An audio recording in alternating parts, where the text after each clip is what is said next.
আমার কাজিনের বিয়ের প্রায় 2 বছর পর গেলাম বিয়ের দাওয়াত খেতে। বিয়ের সময় কিছু ঝামেলার কারণে অনুষ্ঠানটা আর হয়নি। এসে পিঠা এবং মিষ্টির সাথে নাস্তা সেরে নিলাম।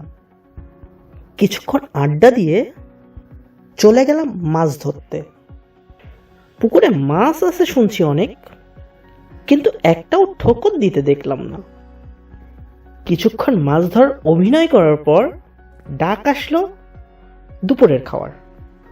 দুপুরে ভরপেট খাওয়ার পর কিছুক্ষণ রেস্ট নিয়ে চলে গেলাম গ্রামের সৌন্দর্য উপভোগ করতে।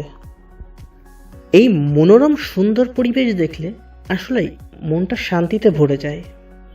দিগন্ত জোড়া সবুজের মধ্যে হঠাৎ চোখে পড়ল মাঠ কি মাঠ, সরিষার ক্ষেত। দেখেই মনটা খুশিতে নেচে উঠল।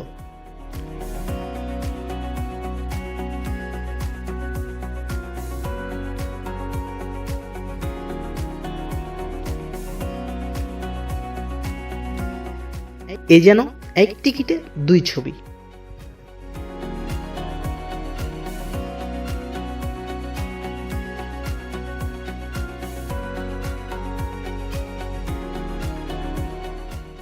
অনেক সময় ঘোরাঘুরি করার পর বেরিয়ে পড়লাম বাসার উদ্দেশ্যে।